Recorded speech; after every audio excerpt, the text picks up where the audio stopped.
Tercera parte. Relato 13. El castigo de la vi. Me llamo Ahmad Ibn Rusta, escaldo de la Tra, y traigo a esta hoguera el relato del ataque de los Bkat Fenrica contra Próspero, como es mi obligación. En mi voz se podrán oír muchas voces, muchos recuerdos, ya que como escaldo de la Tra he cumplido mi deber, el deber que me encomendó Ogbay el Mstrot, Harold de la Tra, y antes que él Gerard Gerapsa, Harold de la Tra, el deber de reunir todos los relatos que poseen los guerreros de la Tra, y tejer recuerdos a partir de ellos para que se puedan volver a contar, una y otra vez, hasta que el huir decida el momento en el que debe cortar mi hilo vital. Vosotros que os reunís aquí, al lado de la hoguera, vosotros que me escucháis a la luz de las llamas mientras tomáis vuestro mejor y esperáis que llegue el momento de recitar vuestra parte del relato, tendréis que perdonarme. Este también es mi relato, y yo formo parte de él. Incluye mi voz y mis recuerdos, y no se me puede extirpar del mismo, ya que también me llamo Casper Auser, visitante de Fenris, camarada de la Sexta Legión, peón de la 15 Legión, testigo, forastero. El relato de Próspero es muchas cosas. Todos lo sabemos. Lo primero de todo, un testamento a la valentía y a la lealtad de la Sexto Astartes. Es la historia de un deber cumplido sin titubeo ni evasiva alguna. El padre de todas las cosas le dijo a los guerreros del Road qué tarea necesitaba que hicieran, y se hizo. Nadie que oiga este relato cuestionará jamás la devoción de los Bkat Fenrica. También es un lamento. Fue una necesidad triste que todos lamentaron tener que hacer. Fue una misión de la que no obtuvimos placer alguno al cumplir, ni siquiera la recompensa de la gloria. La eliminación de una legión de hermanos, incluso cuando se lleva a cabo con tanto éxito, no es algo que resulte fácil de aceptar en la mente de un Astartes. Esa ha sido siempre la carga de los lobos de la Sexto Astartes. La decisión del padre de todas las cosas de convertirlos en sus cazadores escogidos, lo que impone una responsabilidad solemne sobre sus hombros que es mayor de la que soporta cualquiera de sus legiones hermanas. No hay vergüenza alguna en admitir que este es un relato de dolor, una saga llena de lamentos. Es un relato que estaríamos encantados de borrar de nuestra memoria y que desearíamos se pudiera deshacer. Próspero ardió. Los lobos de Fenris cayeron sobre el planeta e hicieron que ardiera con una furia llameante que lo sumió en la oscuridad. Aunque poderosos en muchas de las artes de la guerra y del conocimiento, la hermandad de Tizca no fue capaz de resistir la expedición de asesinato. Sangrienta fue la lucha, salvaje e impía. Solo había un resultado posible. Nadie sobrevive a la llegada de los lobos, ni siquiera el rey carmesí y sus 1000 hijos. Todos conocemos el final. Todos sabemos cómo acaba. Sabemos que Magnus huyó, herido, con los últimos restos de su antaño orgullosa legión, y en esa huida demostró más allá de cualquier posible duda sus habilidades hechiceras. Solo la magia más siniestra fue capaz de permitirle que huyera con vida del campo de batalla. Sin embargo, existe una parte del relato que no conocéis, y es mi parte. La contaré de inmediato. Aquí y ahora. Oí los tambores, el retumbar de la antimúsica de una despedida. Me habían proporcionado una armadura de sirviente de la legión que llevaba debajo de la piel de lobo para reforzar la vestimenta de cuero tallado que se había convertido en mi ropaje diario habitual. Tenía mi hacha, y un generador de campo de desplazamiento, y además me habían entregado una pistola láser de cañón corto y manufactura excelente. Creo que procedía del arsenal del propio Ogbay. El arma era antigua, pero se encontraba en un estado impecable. La habían montado y desmontado en numerosas ocasiones para que las distintas piezas se mantuvieran limpias y en condiciones operativas. En algún momento de su existencia, que sin duda había sido más prolongada que la mía, le habían quitado la empuñadura, quizá debido al desgaste sufrido, y la habían sustituido por una sencilla pieza de madera de manzar roja que encajaba alrededor de la armazón de la culata del arma. Alguien había grabado sobre la madera el símbolo de Ur con incrustaciones de hilo de oro. El arma había pertenecido a un oficial del cuerpo de defensa del gran y malhadado proyecto de Ciudad Catérica. Aún el Wintro, el orgulloso sacerdote rúnico, la escogió en persona para mí, ya que conocía el relato que yo había contado sobre mi infancia y la relación que tuve en aquella época con las comunas de trabajo de Ur. Ur fue uno más de los grandes y admirables proyectos de proporcionarle un futuro mejor a la humanidad, me dijo el Wintro cuando me entregó el arma.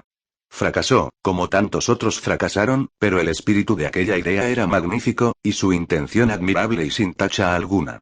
Te entrego esto como recuerdo de aquel espíritu. Lo que vamos a hacer hoy, por muy sanguinario que sea, vamos a hacerlo con esa misma intención. La unificación. La salvación. La mejora de la humanidad. No se podía discutir con aquellas palabras. Sangre y esfuerzo, trabajo duro y penalidades, son pagos más que razonables para conseguir a cambio un futuro mejor. Los objetivos de los ideales nunca se han conseguido de un modo sencillo, ya fuera el coste la construcción de una ciudad ideal o la destrucción de otra. Mi única duda, y he de confesar que anidaba esa duda en mi corazón, era si realmente tenía algún significado para mí. Había vivido mi existencia suponiendo que era así.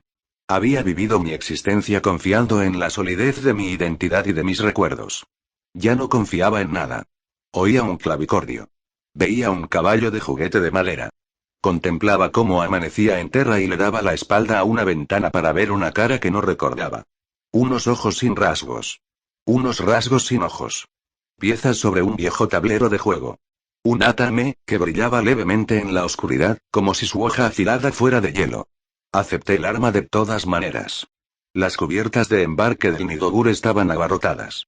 Las grúas llevaban por encima de nosotros a las naves de desembarco hasta las catapultas de lanzamiento. Los trenes con contenedores de munición traqueteaban sobre los suelos de rejilla. Un humo tan blanco y suave como una nube de verano llenaba la cubierta de embarque hasta la altura de los muslos, debido a las numerosas unidades impulsoras transatmosféricas que estaban efectuando las pruebas de despegue y purgando los gases resultantes. Bajo el intenso resplandor de los bancos de luces del techo, la escena daba la impresión de que éramos los dioses de las tierras superiores que caminábamos por el cielo, los señores de la creación y de la destrucción. Se oía el rápido martilleo y el tableteo de las pistolas compresoras de los maestros armeros que efectuaban los ajustes de último momento. El Uirk se forjaba en ese lugar. Me asignaron a la jauría de Jormungand de 2 espadas.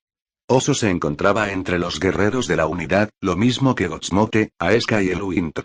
Todos los miembros de la jauría me observaron a la espera de que me desplomara y se me pusieran los ojos en blanco mientras echaba espumarajos por la boca y suplicaba misericordia con la voz del rey carmesí. No lo hice en ningún momento. Eligió no hablar a través de mí. El rey lobo había acudido con toda la sexta legión para castigar a Próspero. Toda una legión para castigar a toda una legión. Los elementos de la flota que se habían reunido en Tardia se dirigieron a otros 3 puntos de reunión, sumando fuerzas a medida que viajaban. Entre esas fuerzas se encontraban unidades de las Hermanas del Silencio y de la Legio Custodes, que el Padre de todas las cosas había proporcionado para reforzar todavía más nuestra causa. Yo creía que era innecesario reforzar toda la fuerza reunida de la Sexta Legión. No hay ningún Astartes en el Imperio que sea capaz de superar en combate a un guerrero del Rout en igualdad de condiciones, y nosotros poseíamos una importante superioridad numérica. Mucho se ha hablado de la noble guardia de las Torres de Próspero y de otros contingentes auxiliares, pero lo único verdaderamente importante era el número de Astartes, y la legión de Magnus el Rojo era pequeña comparada con los Vikar Fenrika. Sin embargo, existía un ánimo sombrío de inquietud en todo el Rout. El mayor poder ofensivo del rey carmesí tenía su origen en el Maleficarum, la raíz principal de toda aquella disputa. Al verse obligado a luchar, sacaría sus garras más afiladas. No importaba que nosotros tuviéramos 10, 100 o incluso 1000 veces más guerreros que los 1000 hijos. La magia podía equilibrar cualquier combate. Todos los jefes de jauría, por mucho que odiaran admitirlo en voz alta, aceptaron que la presencia de las Hermanas del Silencio podría suponer la diferencia entre el triunfo y la destrucción. Solo ellas, si así lo quería el Padre de todas las cosas, podrían anular, o al menos diluir, la hechicería de Magnus y sus hijos discípulos. Había miedo. Se podía sentir al menos en los sirvientes y en las fuerzas de apoyo. No creo que un Astartes sea capaz de sentir miedo, al menos como lo sentimos nosotros, los humanos. Quizá inquietud. Sin embargo, yo sabía que a los guerreros del Rout les encantan los relatos de Maleficarum, porque es lo único que no pueden matar, por lo que es lo único que proporciona a sus vidas un cierto grado de aprensión. Íbamos a salir directamente del Imaterium para enfrentarnos cara a cara al Maleficarum. Yo sí sentía miedo. El miedo me llenaba el corazón. Me puse la máscara para ahuyentar el miedo. Terminé de tallar la máscara y demás piezas de cuero del equipo durante el viaje desde Tardia hasta el sistema donde se encontraba nuestro objetivo. Aeska Labiorroto me dio unos cuantos consejos generales, y tanto Orcir como Etum Mano Roja me mostraron los diseños que elegí copiar. Decidí que mi máscara tendría la cornamenta estilizada propia de un macho Saeneiti, y que se extendería desde el puente de la nariz hasta formar las cejas de las rendijas oculares. Lo hice para honrar el recuerdo de Ulburuleorot, llamado Colmillo Largo, que duerme ahora en la nieve roja. Teñí de negro el cuero y añadí el circunpunto, la marca de aversión, que grabé en el centro de la frente de la máscara. Con aquel ojo protector, la cornamenta enfurecida del Saeniti y los labios con gesto feroz, la amenaza de la máscara ahuyentaría prácticamente a cualquier Maleficarum, excepto los más malignos. Los guerreros de la Tra se armaron para la matanza. Era un ataque de exterminación, y su intención era cortar hilos vitales. Todos mostraban los rostros que la muerte necesitaba llevar para cumplir la tarea encomendada. Por supuesto, la mayoría empuñaban bolters y armas de filo. El armamento principal de los Black Fenrika eran aquellas armas fiables, pero todos los Jarls habían abierto sus armerías particulares, y Ogbai había repartido herramientas de matar entre los guerreros de su compañía que estaban dispuestos a utilizarlas y que sabían cómo hacerlo. Yo no fui el único en recibir una arma de la reserva personal del Jarl. Algunos lobos recibieron piezas de equipo que convirtieron sus guanteletes blindados en unos enormes puños de demolición, o incluso en garras gigantescas. Otros empuñaron grandes armas de fusión provistas de cables de alimentación protegidos por capas de blindaje, cañones láser decorados de forma profusa con grabados, o enormes cañones de asalto de tubos múltiples que parecían demasiado grandes como para que los empuñara nadie. Las pantallas repetidoras situadas sobre las vigas de la cubierta de embarque, entre los Stormbeard que colgaban como pájaros en una alacena, mostraban la imagen de un próspero fantasmal y utópico que cada vez se hacía más grande. Tuve un sueño la última noche antes del ataque. Era el mismo sueño que tenía desde que salí de Terra, el sueño en el que ya no confío. Finge ser un recuerdo, pero está cargado de engaños. Sé que estuve a bordo de la placa supraorbital Lemuria durante los meses previos a mi partida. Alquilé una suite de lujo en la zona ventral de la placa. Eso es real. También sé que la exposición prolongada a la gravedad artificial me hacía sentir cansado y torpe.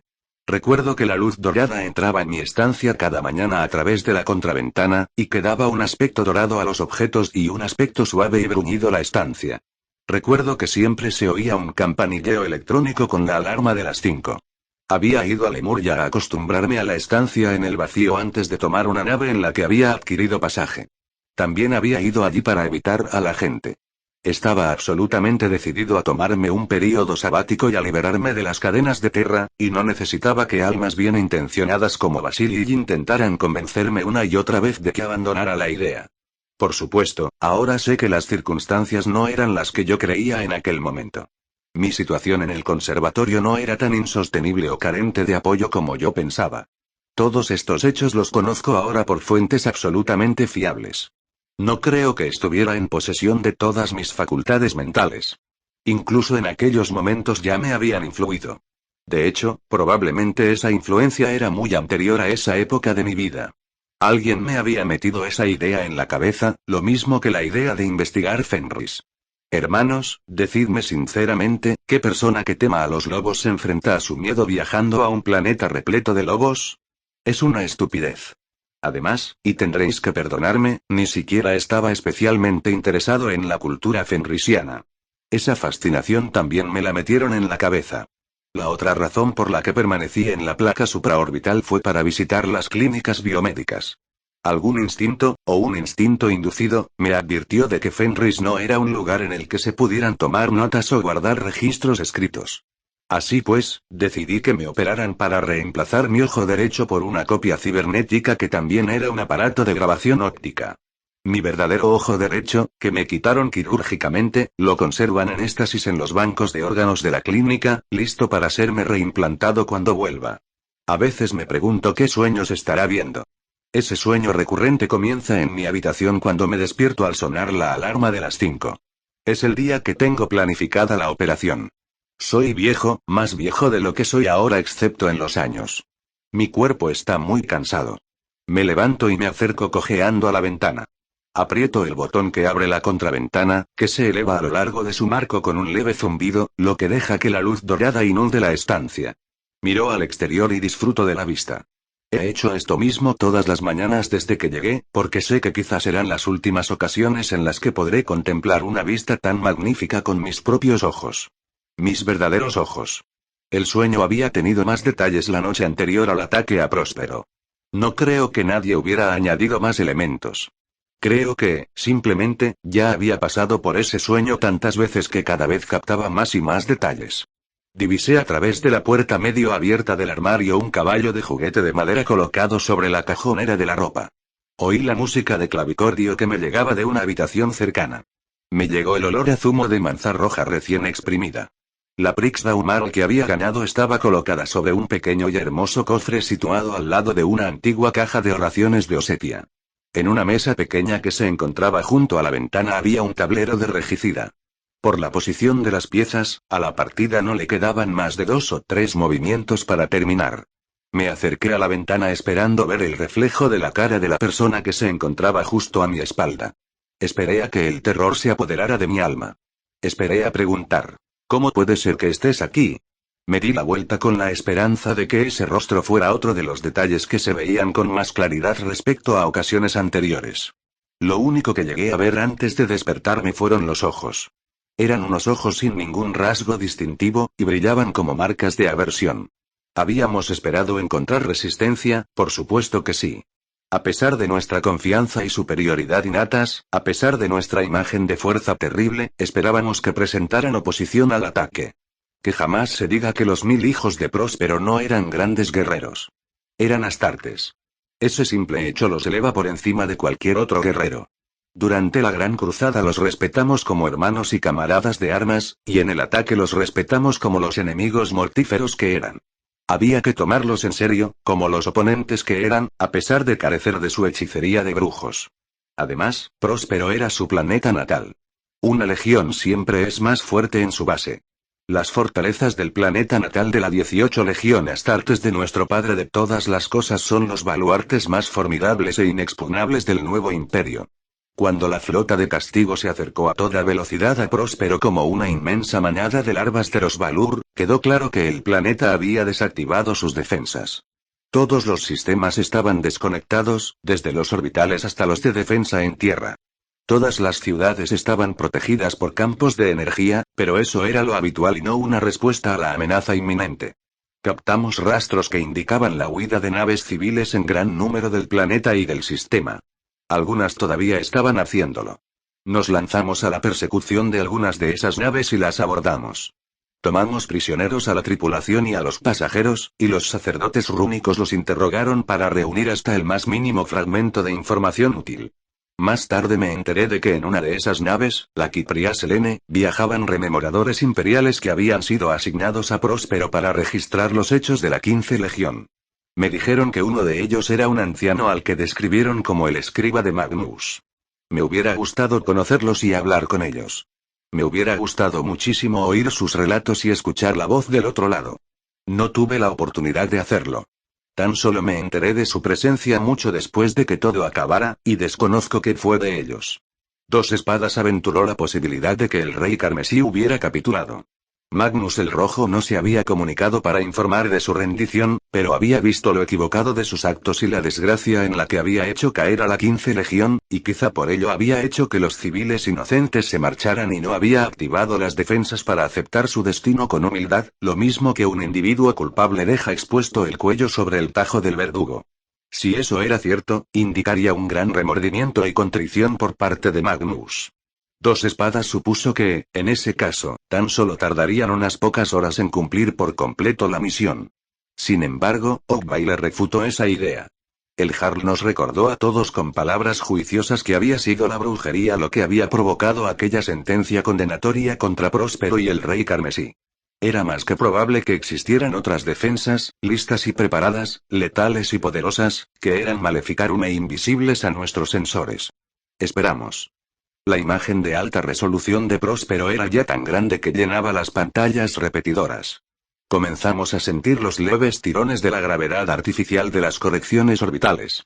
Una hora más tarde, las luces principales de la cubierta de embarque perdían intensidad durante breves períodos de varios segundos. ¿Qué es lo que le pasa a las luces? Le pregunté a Escalabio Roto. Las baterías principales absorben mucha energía, me explicó. Hemos comenzado el bombardeo orbital. Creo que estaba durmiendo, o soñando despierto, cuando llegó el momento de descender hacia el planeta.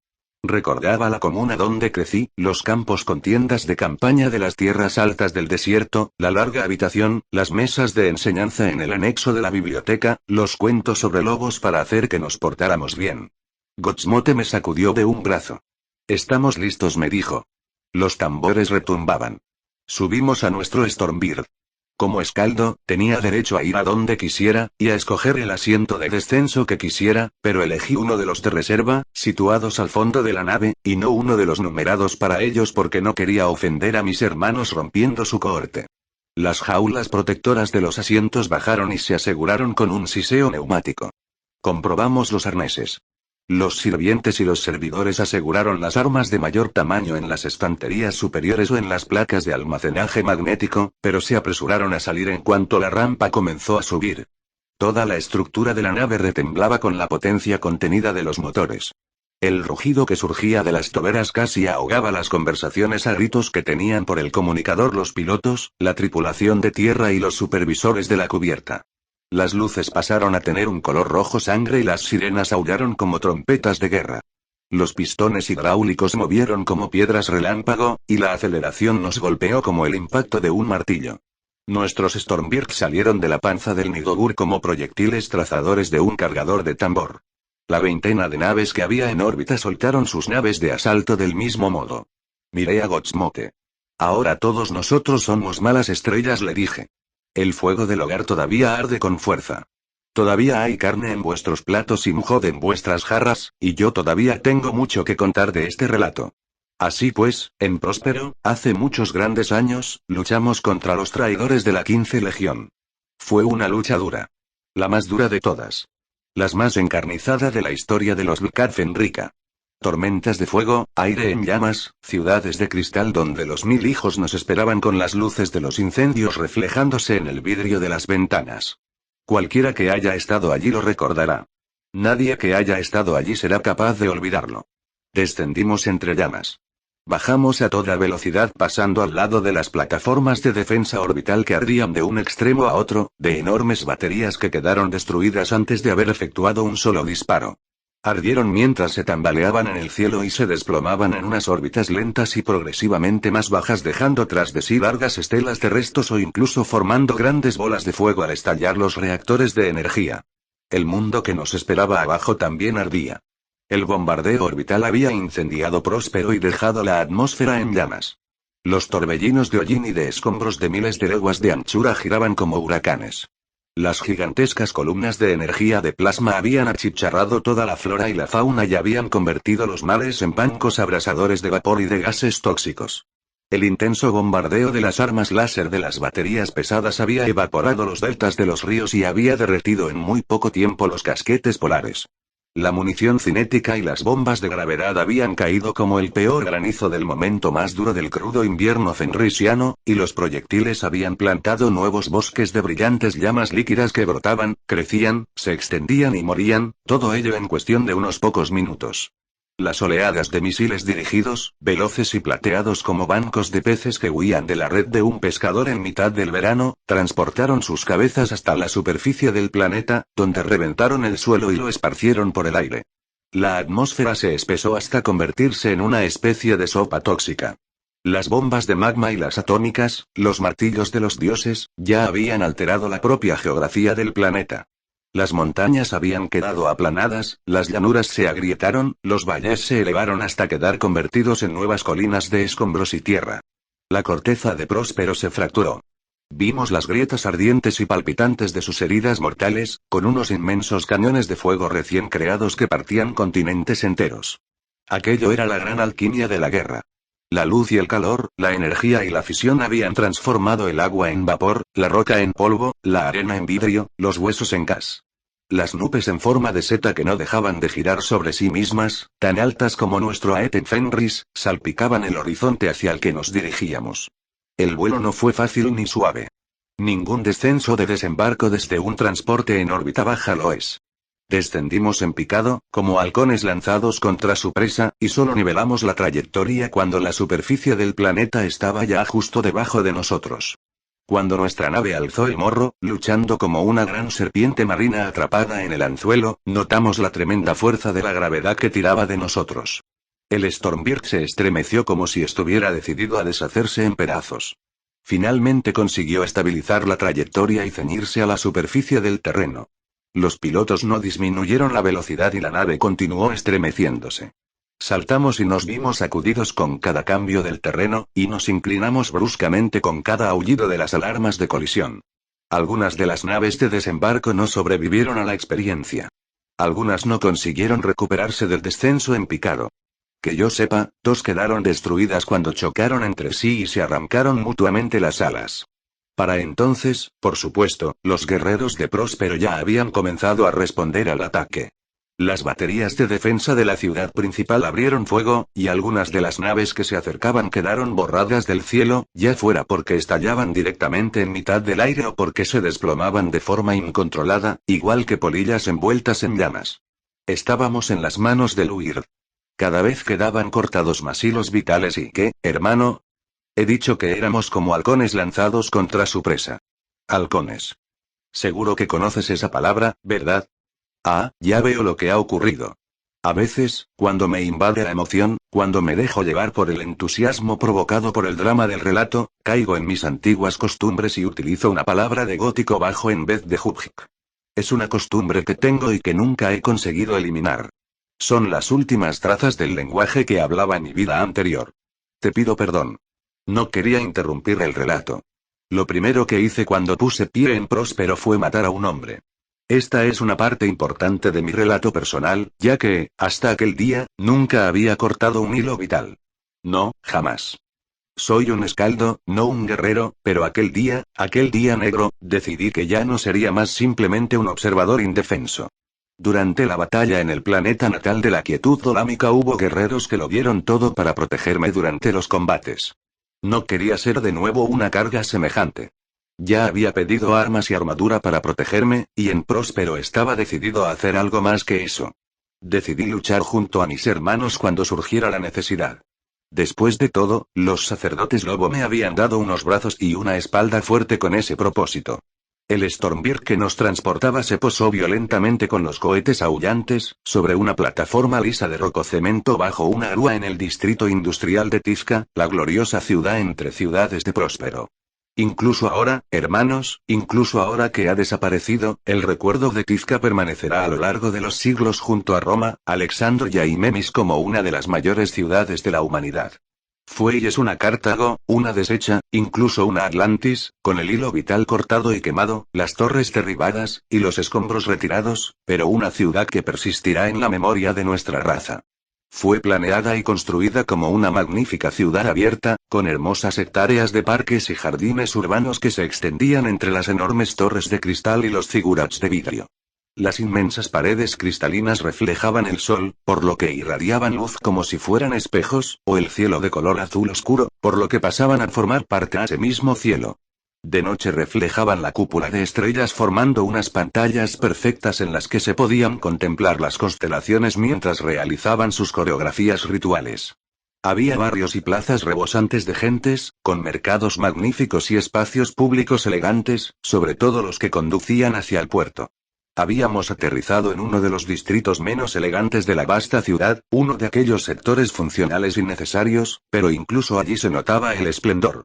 Incluso los edificios con los desempeños más mundanos y comunes estaban recubiertos de cristal, o rematados por espiras o puntas majestuosas. Las tareas básicas de Tizca relativas al comercio, a la manipulación de productos, al transporte de cargas, a la manufacturación, a las provisiones y a la distribución estaban ocultas bajo una máscara de perfección estética, a diferencia de la mayoría de las ciudades, que levantaban esos espacios en los alrededores, lejos de los lugares de refinamiento cívico. Cuando llegamos, la máscara ya había caído.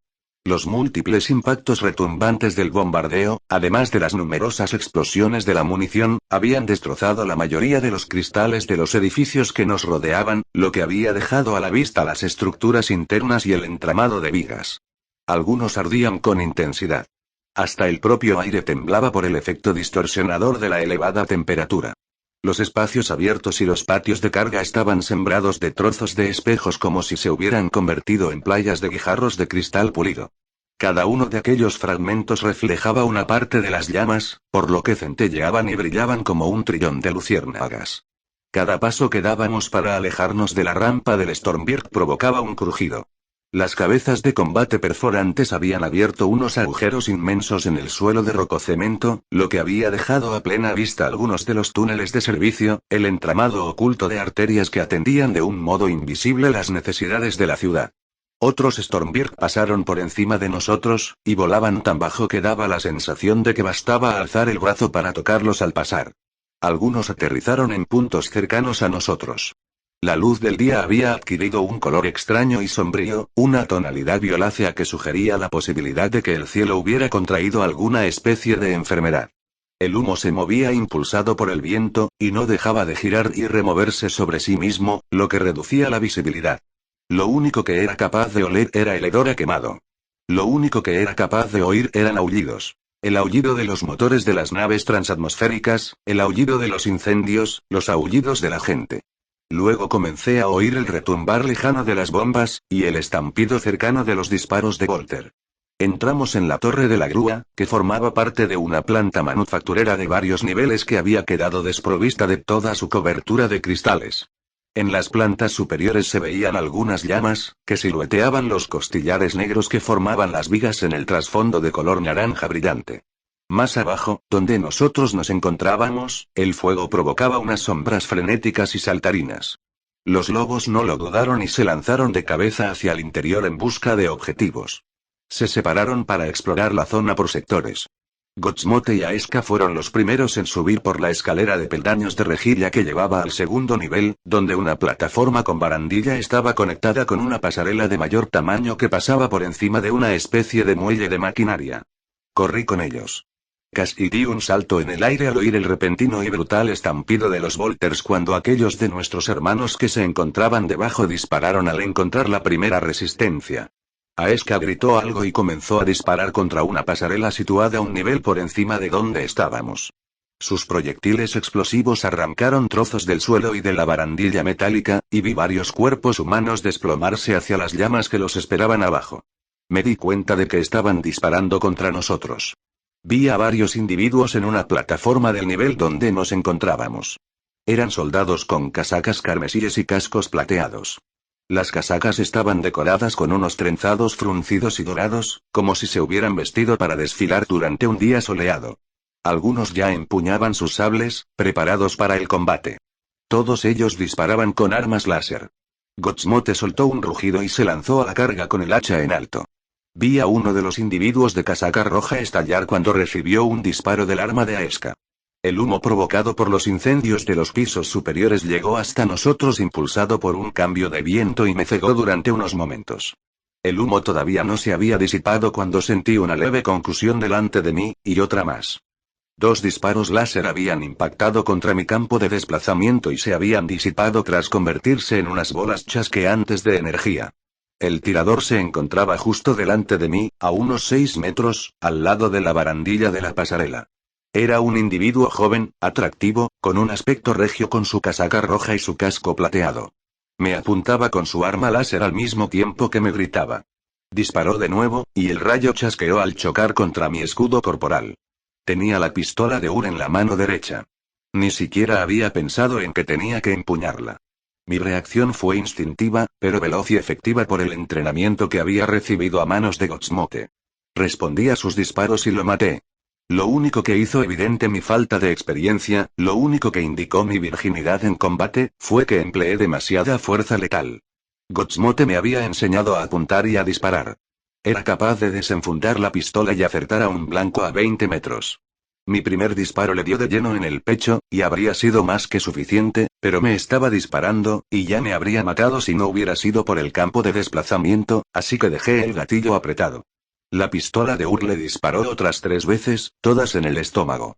La fuerza de los impactos hizo que se doblara sobre sí mismo, por lo que los 2 disparos siguientes le dieron en un lado del cuello y en la parte superior de la cabeza. Chocó contra la barandilla y luego se desplomó hasta quedar en una postura en la que parecía estar casi sentado, aunque de un modo descuidado. Me quedé esperando a que acabara de caerse y se quedara tumbado sobre el suelo, pero no lo hizo. Se mantuvo en esa postura retorcida y enmarañada, sostenido en parte por la barandilla que tenía detrás. Me acerqué a él. Mis disparos habrían sido suficientes como para matarlo 3 o 4 veces. La sangre que salía de las heridas le bajaba por el cuerpo y atravesaba la rejilla para caer goteante hacia la oscuridad que se extendía más abajo. La coronilla del pulido casco plateado mostraba un gran agujero con el borde chamuscado, como si un herrero le hubiera clavado un aparato de exploración manchado de hollín. Del agujero salía una columna de vapor procedente de la cavidad craneal abrasada. Esperaba ver alguna clase de expresión en su rostro. Quizá ira, o desafío, o un enorme odio hacia mí. Esperaba al menos un rictus de agonía, o incluso una mirada de tristeza o de desesperación. No había nada. Solo un gesto inexpresivo. No se veía ni un solo indicio de emoción.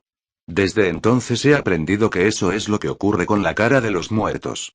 En ellas no encontramos mensajes ni legados, ninguna comunicación final.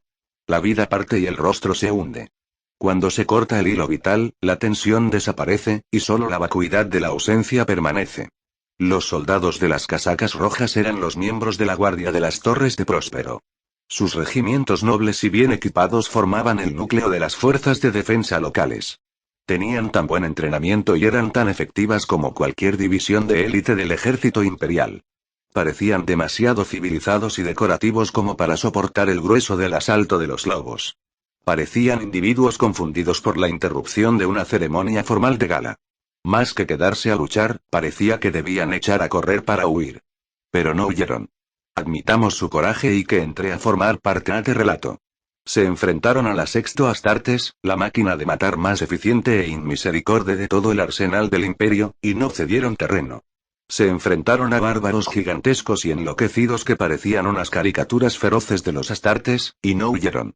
Les ordenaron que defendieran Tisca, y no incumplieron esa orden. Y por eso murieron. Eso es lo que ocurre cuando la lealtad se enfrenta a la lealtad. Ninguno de los dos bandos estaba dispuesto a dejar sin realizar la tarea difícil y desagradable que se les había encomendado, por lo que la destrucción de uno de los dos estaba asegurada. Los soldados de la Guardia de las Torres tenían una armadura balística entretejida en la tela de sus características casacas rojas, pero esa protección no era capaz de resistir la devastación explosiva de los proyectiles de Volter. Algunos llevaban campos de desplazamiento o escudos antidisturbios, pero tampoco esas protecciones eran capaces de soportar la ferocidad arrasadora de los cañones automáticos. Sus cascos plateados, algunos adornados con plumas, fabricados con aleaciones de plastiacero, fueron incapaces de detener los bordes afilados de las hachas o de los colmillos de hielo. Sus armas autopropulsadas y sus vehículos de combate tenían buenos blindajes y, en algunos casos, llevaban escudos de energía, pero todos quedaron convertidos en restos machacados cuando sufrían los impactos de los lanzamisiles portátiles o de los cañones de plasma disparados desde el hombro, o incluso ardían como ataúdes en una pira funeraria cuando recibían los disparos de los lanzallamas pesados o las armas de fusión. Numerosos hermanos aseguran que el Harlock Bay se enfrentó a uno de los vehículos como si se tratara de un Saenite al que tuviera que derribar y atarle las patas. Lo destripó con las garras de energía y cortó el metal como si no fuera más que hojalata. Abrió el compartimento central y luego acribilló el interior con una ráfaga de disparos de Volter que convirtió en pulpa a la tripulación. La devastación era desoladora. Vimos a medida que avanzamos que el suelo estaba cubierto de cadáveres destrozados y desfigurados. Las armas de filo habían partido a unos cuantos, y las de calor habían fundido y ennegrecido a otros. Las marcas de los disparos de Volter eran unos agujeros enormes que parecían dentelladas profundas en una manza roja. En cambio, los rifles láser y las armas automáticas de los soldados de la Guardia de las Torres apenas habían causado efecto alguno entre las filas atacantes de los guerreros del Road. Solo algunos de sus miembros sufrieron heridas, y fueron leves. Únicamente las armas pesadas y los vehículos de combate eran un verdadero peligro. Pero incluso esa pequeña esperanza desapareció cuando los elementos de apoyo blindado de la Sexto Astartes comenzaron su avance y salieron traqueteando sobre las cadenas de entre la neblina que rodeaba la zona marítima, procedentes de los transportes pesados que habían aterrizado en ese sector. Los Predator y los Land Raider, grises como el granito e igual de monolíticos, atravesaron los edificios de la parte baja de la ciudad demoliéndolos a su paso, aplastando las estructuras y derribando torres. Sus cadenas abrieron nuevas calles en el trazado urbano de la ciudad, unas calles hechas de escombros pulverizados. Sus armas apuntaban y aniquilaban todo aquello que se encontraba a su alcance y se cruzaba en su camino. Unas siluetas oscuras corrían a su alrededor acompañándolos. Avanzaban a grandes zancadas por las calles muertas recién abiertas en dirección al combate. Parecían lobos, o al menos, las sombras de lobos. No estoy seguro de si eran reales o simplemente un producto de mi imaginación. El humo era engañoso y jugaba malas pasadas. Jamás he visto a mis hermanos del Road luchar con tanto salvajismo como aquel día, ni hacerlo de un modo tan hosco. La mayoría de las veces que combaten lo hacen de un modo hasta cierto punto despreocupado, con un humor que les permite compartir emociones y resistir, y reírse del huir a la cara. Es casi un júbilo, un cierto regocijo, la alegría de una tarea bien cumplida. Lo vi incluso durante la guerra contra la quietud dolámica. Los chistes sarcásticos, las pullas, los comentarios mordaces, el estado mental flemático y lóbrego. Pero no fue así en Próspero. La misión era demasiado sombría, demasiado ingrata. Nada podía aligerar la carga de lo que estaban a punto de hacer, así que se entregaron por completo a la furia de sus actos. En cierto modo, eso hizo que el castigo a Próspero fuera más extremo y cruel. No es que no se diera cuartel, es que ni siquiera se pensó en dar cuartel. Los lobos solo mostraban los dientes cuando rugían de rabia y de odio, no con muecas amenazantes. Las únicas palabras que pronunciaron fueron maldiciones y frases de condenación. La mirada de los ojos dorados y negros se ensombreció por completo, llena de decisión, y se endureció por la obligación impuesta. La sangre llamaba a la sangre. La matanza llamaba a la matanza. El fuego alimentaba al fuego, y en ese frenesí exacerbado, un planeta pereció, una sociedad quedó destruida, y se abrió una herida en el costado del imperio, una herida que jamás se curaría. El Road de los Vlad Fenrica cumplió todo lo que se le pidió, sin cuestionar ni dudar nada. No cometieron error alguno. Eran los guerreros perfectos, los verdugos perfectos, que era precisamente para lo que se los había creado y formado. Eran el castigo del emperador. Este relato, mi relato, los absuelve de toda culpa y celebra su lealtad absoluta. También debe incluir otro detalle. Este relato debe incluir otro detalle, uno secreto. Escuchadlo y decidid qué es lo que se debe hacer, aunque lo que se deba hacer sea rajarme la garganta y cortar mi hilo vital para que nunca pueda recitar este relato de nuevo. El recuerdo del día se mantiene borroso en mi memoria. Una experiencia de tanta intensidad, de tanta violencia y cacofonía interminable siempre provoca algo así, que los momentos se confundan, que los diferentes acontecimientos colisionen entre sí y se solapen.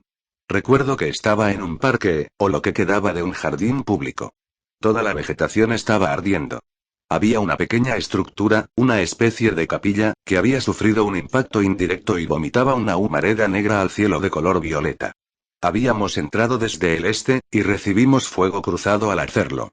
Había desconectado el campo de desplazamiento de forma temporal porque comenzaba a perder la carga. Y fue entonces cuando nos encontramos por primera vez a los 1000 hijos. Algo los había hecho mantenerse en la retaguardia. No había sido el miedo.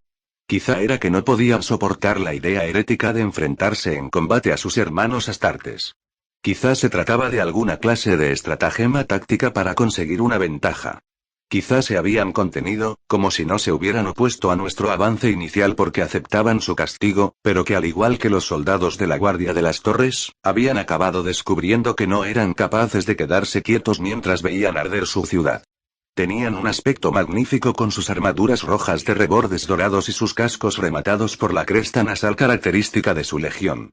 Aunque su forma, su estatura y sus armaduras eran equivalentes a las de los guerreros de la Sexta Legión, no podían ser más diferentes. Hasta se movían de un modo diferente. Los lobos avanzaban a grandes zancadas y saltos. Ellos parecían deslizarse sobre el suelo. Los lobos corrían a toda velocidad y con la cabeza agachada. Ellos caminaban erguidos y con pasos medidos. Los lobos aullaban. Ellos se mantenían en silencio. Yo estaba en mitad de los jardines en llamas cuando las líneas de astartes rivales se enfrentaron, con las siluetas grises y salvajes lanzándose contra los centuriones rojos y dorados. El sonido fue el equivalente a un trueno ensordecedor. Fue el chasquido de dos enormes masas al chocar, como el crujido de las dos rocas del mito, pero también se oyó un fuerte repicar metálico. Todo junto sonó igual que la voz de las monstruosas tormentas que la increíble altitud hacía estallar en las partes más elevadas de la Ed de Fenris. Ese era el aspecto que debieron de tener las batallas cuando solo los dioses y sus descendientes los semidioses caminaban en tierra.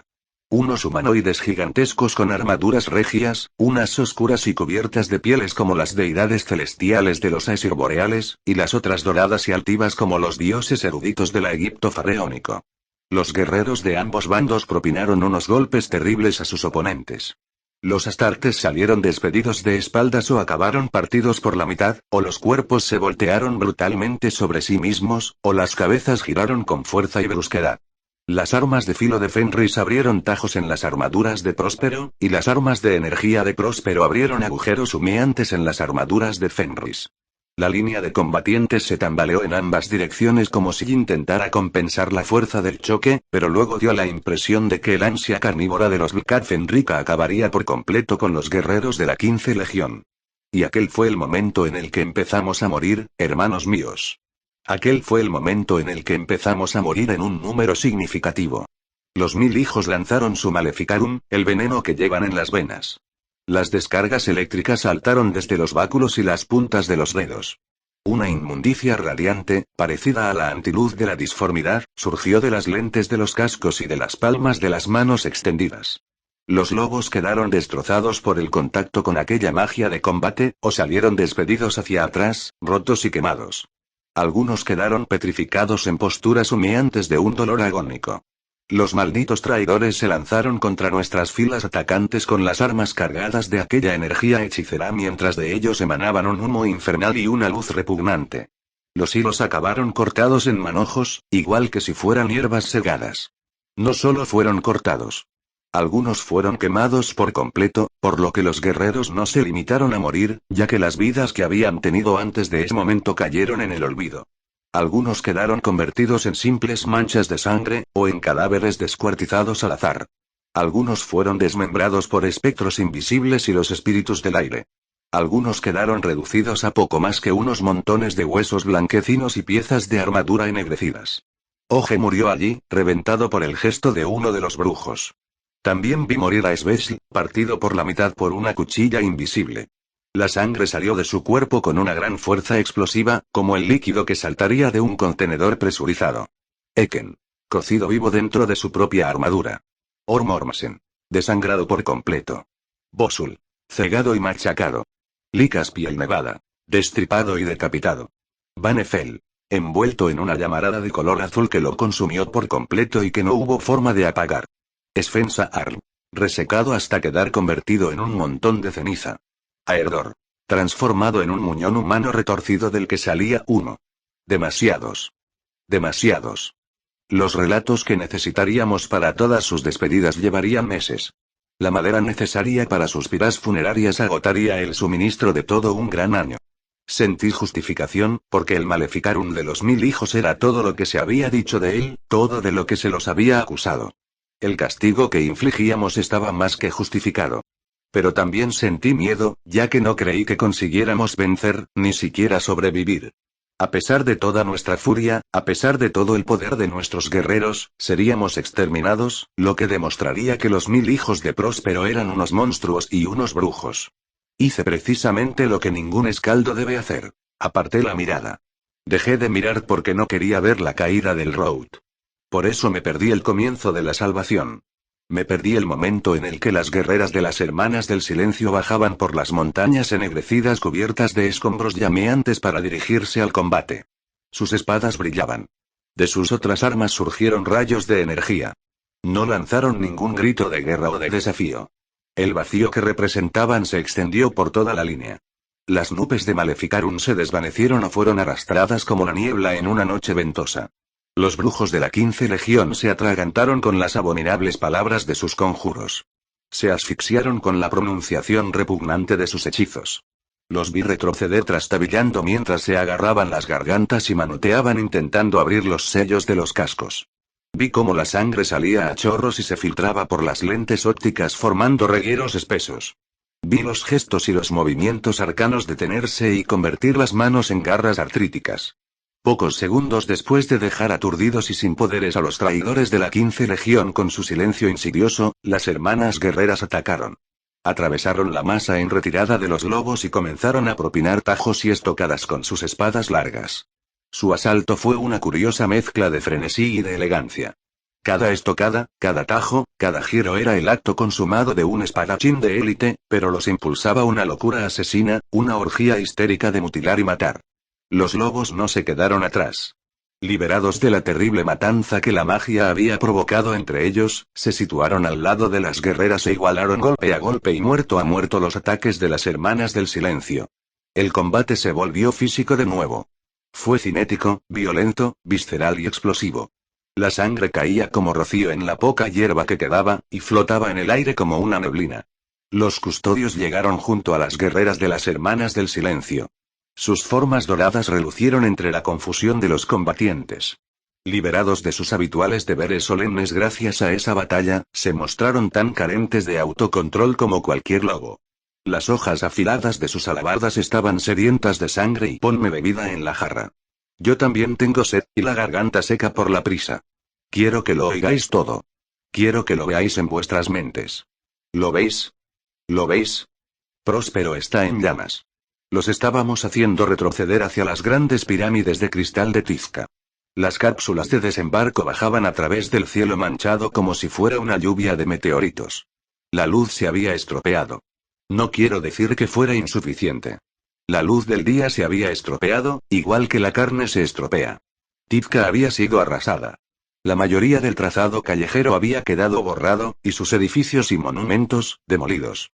El paisaje no era más que una maraña de escombros y restos ennegrecidos, y algunos de esos montones se alzaban formando montañas y riscos, unos cuantos de ellos agujereados por los cráteres abiertos por las terribles explosiones. Había cadáveres por todas partes, y la sangre se había acumulado y encharcado en los cráteres y en las zanjas. En algunos sitios formaba arroyuelos que corrían entre las tuberías rotas y los bloques de piedra destrozados. La materia orgánica convertida en pulpa entre los escombros era lo único que quedaba de algunos muertos. Cada fase del asalto era una nueva escalada por una colina que no se encontraba allí una hora antes. Las laderas de esas montañas de escombros estaban ennegrecidas y eran traicioneras. El aire lo cruzaban por todas partes los rayos láser y otras armas de energía, proyectiles sólidos, cohetes y misiles aullantes. Había un aluvión constante de restos pulverizados que caían junto a una lluvia aceitosa provocada por la condensación de los mares evaporados que volvían a la tierra torturada. Las máquinas de guerra, manchadas por el humo, por la lluvia sucia, rodaban y traqueteaban mientras avanzaban a través de los páramos de restos sin dejar de disparar con sus baterías. Los cañones neumáticos retrocedían en sus anclajes cada vez que abrían fuego. Las armas principales de las torretas retumbaban como la voz del padre de todas las cosas. Las oleadas de cohetes volaban juntas en busca de un sitio donde caer. Yo me encontraba junto a Gotzmote y a Orcir. En ese momento subíamos por otro risco formado por escombros, y me esforzaba por seguir su tremendo ritmo de avance. Cuando llegamos a la cima, vimos al oeste de nuestra posición cómo empezaba a derrumbarse una de las grandes pirámides de cristal devorada por una bola de luz llameante en lenta expansión que no dejó de hincharse, y que obligó a la monumental estructura a colapsarse en su abrazo incandescente. Se oyó de nuevo en el aire un coro de aullidos, el coro creciente de los lobos. La destrucción de Próspero estaba dominada por ese sonido, por encima del estruendo de la guerra, incluso por encima del retumbar de los edificios al derrumbarse. Era un sonido a mitad de camino entre el aullido y el gruñido gorgoteante de un leopardo. Hermanos míos, nosotros lo conocemos como guerreros astartes que somos, pero dejadme deciros esto como el extraño que soy. Es el sonido más escalofriante del cosmos. Es el sonido primigenio que acompaña a la muerte. Nadie que lo oiga lo olvida jamás, y pocos de los que lo oyen sobreviven. Es el sonido que anuncia una destrucción inminente, y avisa de que el tiempo de la tregua o de la piedad ya pasó hace mucho. Es el sonido del castigo impartido por la Sexta Legión, el grito de caza de los lobos espaciales. Es el sonido temible de los forjadores de Weird. Es algo que hiela la sangre y provoca que se suelten las entrañas. No creo, y lo digo con toda sinceridad, que ni siquiera los 1000 hijos, a pesar de ser astartes y, por lo tanto, de haber sido creados para no sentir miedo, no se vieran sometidos al terror cuando lo oyeron.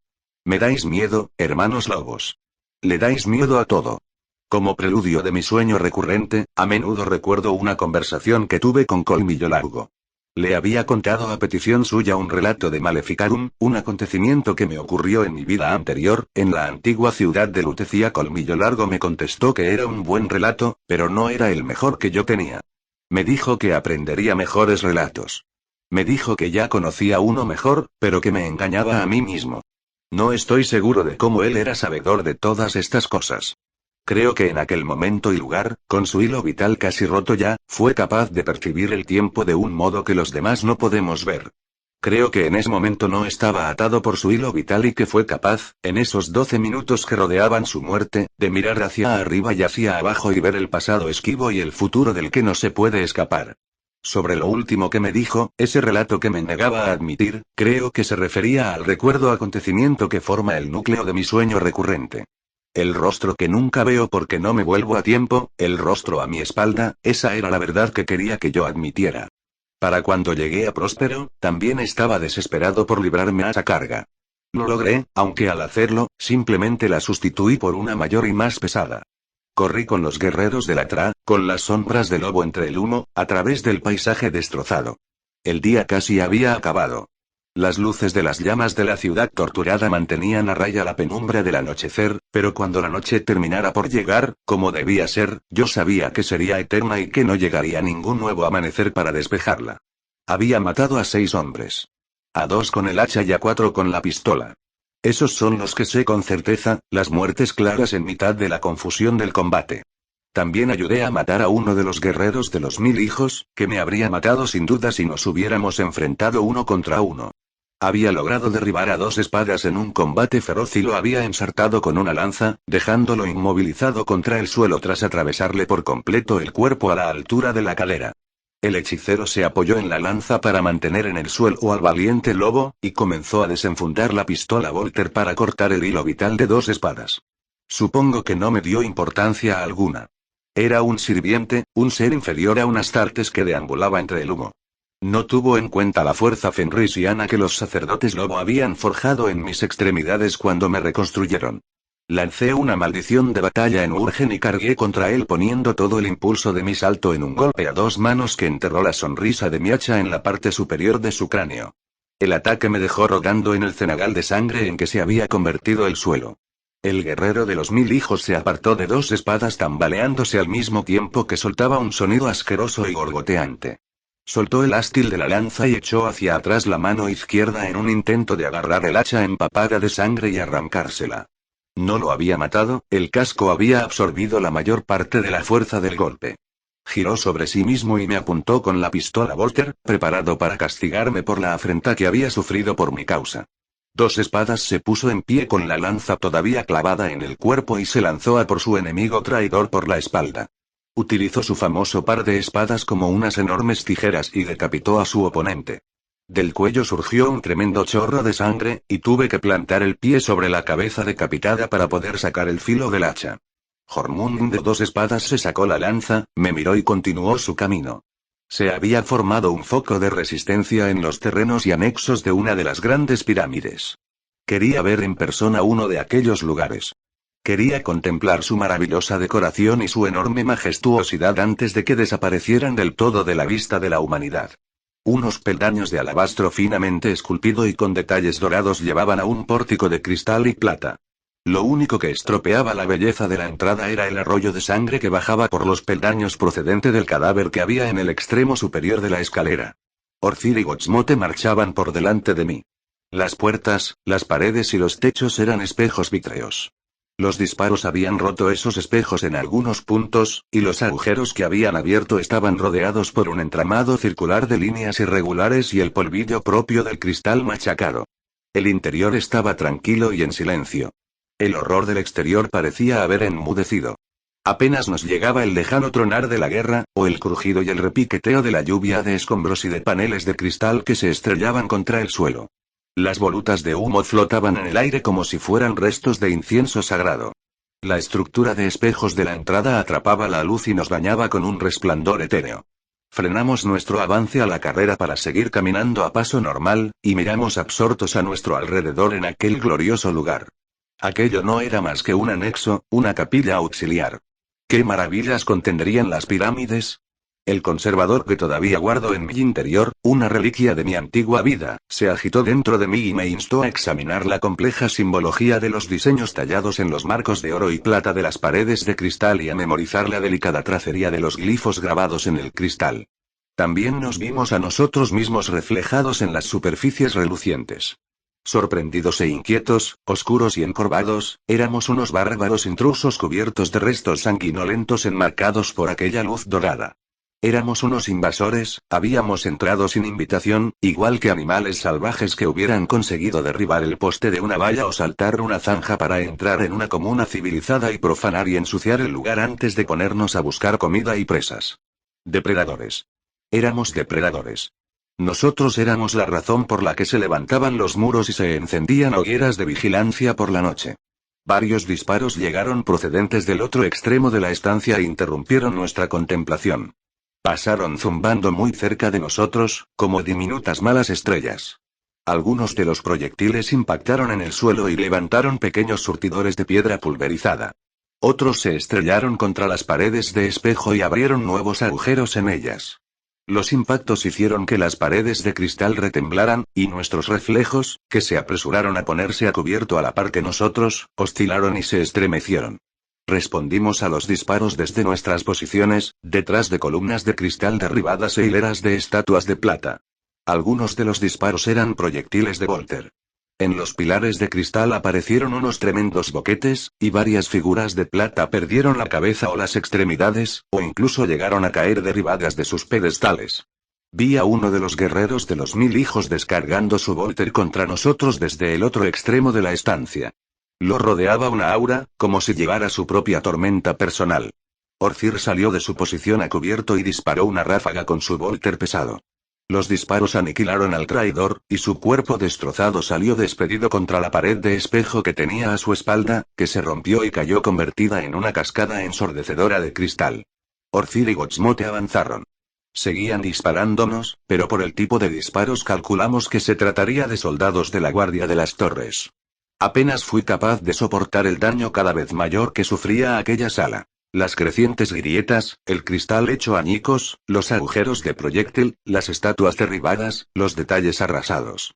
Orcir abrió fuego de nuevo con su enorme arma apoyada en la cadera y despejó el camino. Me situé a su izquierda, en la entrada de un pasillo lateral, con la esperanza de encontrar una mejor posición a cubierto. Mi campo de desplazamiento todavía no se había recargado. Los disparos enemigos aumentaron de cadencia de forma repentina, y me obligaron a retroceder un poco por el pasillo. Perdí de vista a Orcir y a Gotsmote. Los espejos me rodeaban. Me reflejaba en ellos. Seguí avanzando con la pistola en la mano y el hacha lista para ser empuñada, y llegué al extremo del pasillo, donde abrí una puerta de cristal. Al otro lado había una habitación, y entré. Una luz amarillenta se colaba en la estancia y lo doraba todo, lo que le daba a la habitación un aspecto suave y pulido. Me adentré con paso prudente. Oí un campanilleo electrónico. ¿Sí? Susurré. Señor Auser. Su alarma de las 5, dijo la voz modulada y suave de un servidor. Gracias. Me sentía muy agarrotado, muy cansado. No me sentía así desde hacía mucho tiempo. Me dolían las piernas. Quizá tendría algún analgésico en los cajones. Me acerqué cojeando a la ventana y apreté el botón que abría la contraventana. El cierre se elevó a lo largo de su marco con un leve zumbido, lo que dejó que la luz dorada inundara la estancia. Miré al exterior. La vista era magnífica. El sol, fuente de todo aquel brillo etéreo, acababa de salir al otro lado del hemisferio que se encontraba debajo de mí. El disco solar, un circunpunto, me devolvía la mirada, como un ojo. Lo que estaba viendo directamente era Terra en todo su magnífico esplendor. Ante mí se extendía el lado nocturno y las constelaciones que sobre su superficie formaban las luces de las ciudades colmena sumidos en la oscuridad que se extendía más allá del horizonte que separaba el día de la noche. También divisé el azul resplandeciente del borde de los océanos y el blanco vaporoso de las nubes, y justo debajo de donde me encontraba se veían las luces centelleantes de la placa supraorbital Rodinia, que flotaba de un modo majestuoso bajo la placa en la que me encontraba. Sabía dónde me encontraba. Había llegado al final de mi sueño. Enfoqué la vista y vi mi propio reflejo iluminado por el sol en el grueso cristal de la portilla de observación. Vi la cara de la otra figura reflejada en el cristal, la figura que se encontraba justo a mi espalda. El terror se apoderó de mi alma. ¿Cómo puede ser que estés aquí? No me desperté. Siempre he estado aquí, me respondió Horus Lupercal. 14. Espejo. No le hubiera hecho falta presentarse. Había visto su faz orgullosa muchas veces, en cuadros y en pictografías, en medallas de recuerdo y en retratos holográficos. Primarca, señor de la guerra, el hermoso, el primero de los primeros hijos. Era un gigante, igual que todos sus hermanos. El pequeño dormitorio de la suite de la placa supraorbital apenas era capaz de contenerlo. Llevaba puesta la impresionante armadura blanca y dorada de su legión. En la placa pectoral se veía grabado un único ojo sin pupila que me miraba fijamente rodeado por una estrella de 8 puntas. Me sonrió con un gesto tranquilizador, la misma sonrisa que un padre benévolo mostraría a un chiquillo travieso. No lo entiendo, le dije. Nunca se supuso que debieras entenderlo, Casper me contestó. No eras más que otra pieza en el tablero de juego, pero te he tomado cariño con el paso de los años, y quería verte una última vez antes de que acabara la partida. Nunca nos hemos visto antes, mi señor. Lo recordaría. ¿De verdad lo recordarías? No lo creo. Mi señor, he sido testigo de ciertas advertencias. De advertencias muy graves. Se trata de una amenaza contra vuestra vida. He visto una arma y esta... Me interrumpió mientras sacaba el anatán del cinto. El arma relució con un destello maligno, lo mismo que hacía en mis antirrecuerdos. Ya es demasiado tarde. Dentro de un año más o menos a partir de ahora, este cuchillo habrá cumplido su tarea conmigo. Estaré acabado, pero estaré renovado. ¿Un año más o menos a partir de ahora? ¿Cómo podéis hablar del tiempo de un modo tan enrevesado? El primarca me sonrió de nuevo. Casper, cuando esta hoja corte mi hilo vital, unos dioses ocultos me tomarán en sus brazos. Me transformarán. Mi vida cambiará del plano mortal al caos inmortal. Desafiaré las leyes del cosmos y las reglas de la creación. Míranos a los dos, hablando en tu pasado. Próspero arde ahora mismo en tu presente, Casper, pero ninguno de los dos está ahí. ¿Por qué? ¿Por qué? Le grité. ¿Qué habéis hecho? ¿Qué locura es la que habéis provocado? Estoy despejando el tablero para la próxima partida. Estoy colocándolo del modo que me gusta. Existen dos obstáculos clave para mis ambiciones, y son los hijos de Próspero y los lobos de Fenris. La primera es la única legión con la sabiduría y los conocimientos suficientes para oponerse a mí en el plano mágico. La segunda es la única legión lo bastante peligrosa como para representar una auténtica amenaza militar. Los hechiceros del emperador y los verdugos del emperador. No siento deseo alguno de tener que enfrentarme a alguno de esos dos capítulos en el futuro, así que he invertido tiempo y energías en disponer una serie de acontecimientos que los obliguen a enfrentarse entre sí. Le miré, completamente incrédulo. Él se limitó a encogerse de hombros con cierto pesar. Si he de serte sincero, esperaba más de esto. Magnus está terriblemente desencaminado. Sus escarceos con lo oculto lo han llevado peligrosamente cerca de la condenación, y mi padre acertó cuando decidió restringir sus prácticas. Sin embargo, jamás habría cruzado el límite si no hubiera sido por esta violenta provocación. Deseé mucho que los lobos y los hijos se despedazaran los unos a los otros aquí, en Próspero, y de ese modo habría eliminado dos amenazas de un solo golpe. Pero Magnus y Rus han sido fieles a sus personalidades. Magnus, con sus elevados ideales y su actitud pía, ha aceptado su castigo y ha sido destruido. Rus, implacable y brutal en su lealtad, no ha dudado en cumplir la tarea tan espantosa que le han encomendado. Los 1000 hijos han sido destruidos. Los lobos siguen en la liza. Horus Lupercal me miró con los ojos relucientes. Sin embargo, obtendré cierta compensación con el destino que les espera a Magnus y a sus hijos. A pesar de todo, desesperados por la derrota, acudirán a mí. Así pues, tendré cierta reparación por el hecho de que los guerreros del Black Fenrika sigan siendo un peligro tan poderoso para mí. Ningún ser humano es capaz de hacer algo como eso, exclamé negando con la cabeza. Ningún ser humano es capaz de organizar algo como eso y a esa escala. No. Ni siquiera con años de estrategia y de manipulación. Ni siquiera con la diseminación de secretos y mentiras. Ni siquiera con horribles rumores sobre las prácticas nigrománticas de Magnus. Con preguntas directas y categóricas sobre las tácticas psicopáticas de Rus. Además, por supuesto, de la creación de una red de espías como tú, Casper, espías y peones auténticos que provoquen la paranoia en ambos bandos, y que ambos bandos sospechen lo peor del otro y se preparen en consecuencia para una posible reacción. Utilicé los rasgos característicos de las dos legiones y los convertí en armas de autodestrucción. No. Insistí. Ningún ser humano es capaz de hacer algo como eso. ¿Y quién ha dicho que yo sea un ser humano? Me contestó. Retrocedí, y sentí el frío cristal de una ventana o de un espejo en la espalda. ¿Qué es lo que eres de verdad? Le pregunté. Ya sabes mi nombre, me respondió con una carcajada. Eso no es más que una máscara, ¿verdad? Le dije señalándolo a la cara. ¿Qué es lo que eres de verdad? ¿Qué máscara es la que prefieres? Se llevó una mano a la cara y se arrancó la piel. Se separó como la cáscara de una vaina de guisantes, como una masa vegetal fibrosa, y dejó escapar una especie de resina que parecía miel fluida. Los rasgos faciales de Horus Lupercal desaparecieron y fueron sustituidos por la cara sonriente de Amón, el senescal del rey carmesí. ¿Esta? ¿A la que le hablaste en Nicaea? El verdadero Amón, en realidad, estaba muy abajo, junto a su primarca. Aquello dejó caer la cara de Horus al suelo, donde se estrelló con un chasquido húmedo semejante al de una pieza de fruta podrida. Luego se arrancó también la cara de Amón. Brotó un chorro de savia blanquecina que le manchó la placa pectoral de la armadura y bajó formando un reguero sobre el ojo sin párpado. Ahora era la tristemente conocida cara de Navid Murza la que me miraba. ¿O prefieres esta? La verdadera, le repliqué. La verdadera. Sin máscara, tu verdadero rostro. No podrías soportar verla. Nadie puede contemplar la luz maligna del aniquilador primordial y sobrevivir a la experiencia. Tu cordura sería lo último en arder, Casper. Ah, Casper, no te mentía cuando te dije que me había encariñado contigo. Me fuiste útil. Siento haberte dado la vida que te he dado. Navid, ¿qué es eso del aniquilador primordial? Le pregunté. ¿Qué es? La disformidad, Casper. La disformidad.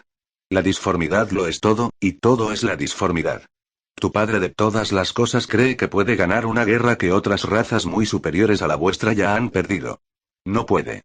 La humanidad será la mayor victoria de la disformidad. Dio un paso hacia mí. Vi en su garganta el destello de la cruz catérica que siempre llevaba puesta. Se estaba derritiendo. Nos libramos de nuestros dioses, Cas. Estaba claro que había algo que iba a ocupar su lugar. Su rostro mostraba una expresión suplicante. Era el rostro que conocí durante muchos años, y que no había cambiado desde el día que murió en Osetia. Ya no llevaba puesta la armadura del señor de la guerra. Tenía un tamaño humano normal e iba vestido con la túnica de color crema de fieltro de la bibliotécnica de Lutecia. Supe con una certidumbre absoluta y dolorosa que había sido la cara de Navid Murza la que había visto cuando me di la vuelta aquel día, tan lejano ya, en mi suite a bordo de la placa supraorbital de Lemuria. Era su cara la que habían bloqueado mis sueños, la cara que mi memoria se había negado a recuperar. Aquello había sido el hecho detonante. Un individuo, muerto tanto tiempo atrás, que había regresado para encontrarme en una habitación cerrada para manipularme la mente con el miedo, reiniciar mis recuerdos, ajustar mi voluntad y lanzarme hacia Fenris. Era la mejor pieza de Maleficarum, la que Colmillo Largo sabía que yo tenía. Entonces, ¿todo esto ha sido para nada? Susurré. ¿Próspero ha ardido para nada? ¿Los Astartes se han matado entre sí para nada? Navid sonrió. Es algo exquisito, ¿a que sí? El rey carmesí era leal. Estaba equivocado, pero era leal, así que esta tragedia no tendría por qué haber ocurrido. Lo sé. Me respondió exultante. Sus ojos brillaban. Pero ahora ha ocurrido, Cas. Ha ocurrido, y se ha abierto una puerta. Se ha establecido un precedente. Si crees que lo que ha ocurrido en Próspero es una tragedia, una abominación, un error terrible, deberías ver lo que va a ocurrir a continuación. 2 legiones astartes enfrentadas en un duelo a muerte. Cas, eso no es más que la obertura. Ya estaba muy cerca de mí. Alargó las manos. Se había quitado los guantes incorporados a la túnica para dejar libres las manos. Yo no quería que me tocara. ¿Cuánto tiempo pasó hasta que dejaste de ser Navid Murza? Siempre fui yo, Cas me susurró con cariño, y luego me tocó un lado de la cara con la mano. Sentí como sus dedos pasaban por encima del cuero tallado de la máscara. Las marcas de aversión no eran capaces de mantener alejado a alguien como él. Alguien como él. Algo como eso, pensé. Me llegó el olor de su aliento, el hedor propio de la boca de un depredador, llena de bacterias de putrefacción, el aire venenoso de Próspero, que ardía en el final de su existencia, fuera de mi sueño privado. ¿Siempre tú? Quise saber. No, creo que en algún momento existió un Navid Murza y que tú tomaste su lugar. Cas, es muy ingenuo por tu parte pensar algo así, me dijo mientras me acariciaba la mejilla. Es muy ingenuo por tu parte acercarte tanto, le contesté, y pronuncié la misma palabra que Navid había pronunciado tantos años atrás en el callejón trasero situado detrás del cadáver de la catedral. Lo había llamado enuncia, y formaba parte de un primigenio vocabulario de magia. Se había comportado de un modo muy arrogante, muy desdeñoso. Jamás se imaginó que yo fuera capaz de recordarla, no después de tantos años y de un momento tan breve, pero yo había pasado mucho tiempo con los sacerdotes rúnicos de Fenris recuperando y repitiendo una y otra vez mis recuerdos. La había oído una y otra vez, el número suficiente de veces como para conseguir fijar su forma llena de aristas afiladas en mi memoria. Tenía aquella palabra grabada a la perfección. La escupí a la cara de aquella criatura. Fue la palabra más importante que jamás haya pronunciado como escaldo. La cara le estalló convertida en una tormenta de carne y sangre. Echó la cabeza hacia atrás como si lo hubiera golpeado en el rostro con una hacha. Se alejó de mí trastabillando sin dejar de chillar y aullar, aunque los sonidos salían horriblemente apagados por el destrozo que había sufrido en la boca. Yo también había quedado herido. Sentí que se me había quedado la garganta en carne viva por vomitar aquella palabra. Noté el sabor de la sangre en la boca. Tenía el labio partido y bastantes dientes sueltos. Avancé sin que eso me importara y alcé la pistola. Tra. Tra. Ayuda. Grité, y luego tuve que escupir una bocanada de sangre. Le disparé a la forma vestida con una túnica que no dejaba de retorcerse. La figura cubierta de fieltro de color crema rodó por encima de la cama de la estancia y se desplomó al otro lado, y se quedó en el suelo chillando como un cerdo empalado. Empezó a derribar piezas de mobiliario y cayeron los libros de las estanterías rotas. La placa de datos del cabecero de la cama quedó dañada, y comenzó a repetir una y otra vez sin cesar. Señor Auser. Su alarma de las 5. Señor Auser. Su alarma de las 5 y... Disparé de nuevo contra la figura que se retorcía en el suelo. Escaldo. Escaldo. Unas voces me llamaban en Urgen. La puerta de la estancia se abrió y apareció Gotsmote junto a Orcir. Ambos dudaron durante un momento. A la espalda tenían el destello resplandeciente del pasillo de espejos de Próspero. Delante de ellos vieron un aposento sombrío y abarrotado que tenía como paisaje la propia tierra. En el umbral de la puerta, donde ellos se encontraban, alguien había unido dos realidades distintas. Su confusión era más que comprensible. Ayudadme. Les grité al mismo tiempo que señalaba la figura que no paraba de agitarse con fuerza en una esquina de la estancia. Matar eso. Orcir pasó a mi lado y afianzó las piernas para disparar el volter pesado. Esta vez no hubo titubeo alguno. Disparó una ráfaga prolongada con la enorme arma, y el estruendo resultó ensordecedor en los confines de la pequeña estancia. Los proyectiles destrozaron la figura. Arrancaron los pliegues blandos y suaves de la túnica de la bibliotécnica y machacaron el cuerpo que había debajo. La sangre, la savia y el tejido fibroso cubrieron la pared que tenía detrás. Pero no estaba muerto. Se alzó, convertido en un esqueleto humano destrozado del que goteaban restos sanguinolentos, y se rehizo a sí mismo. Aumentó de tamaño, los órganos se recolocaron o se recompusieron por completo.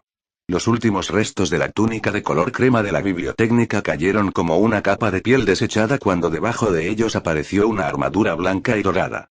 Una vez recompuesto por completo, el señor de la guerra los miró con una expresión vengativa y enloquecida. Le faltaba uno de los ojos, que había quedado reventado. Retroceder advertí a mis hermanos. Holda. Exclamó Orcir. Lupercal. Lord Lupercal. Retroceded. Les repetí con un grito. Orcir murmuró Horus, quien pronunció el nombre como si fuera un hechizo. Una fuerza invisible empujó a Orcir hacia el gigantesco primarca. El anatán relució en la mano de Horus antes de clavarlo en el pecho de Orcir. El lobo aulló. Ya le había cortado su hilo vital, pero Orcir intentó disparar el volter pesado a quemarropa contra su asesino. Horus pronunció de nuevo el nombre de Orcir, y de nuevo, el nombre le proporcionó poder sobre nuestro hermano lobo. Esta vez, la fuerza invisible apartó a Orcir del arma asesina y lo lanzó como una muñeca de trapo al otro lado de la estancia. El cadáver cubierto por la armadura chocó contra la portilla de observación y la ventana quedó destrozada. Se oyó un monstruoso estampido provocado por la descompresión. Cada pieza de mobiliario, cada objeto suelto de la estancia, cada gota de sangre, salió disparada hacia la portilla rota al mismo tiempo que la atmósfera y los fragmentos rotos de la ventana. El cuerpo de Orcir, flácido y con las extremidades extendidas, se alejó del hueco dejado por la ventana reventada dando vueltas sobre sí mismo y cayó hacia tierra.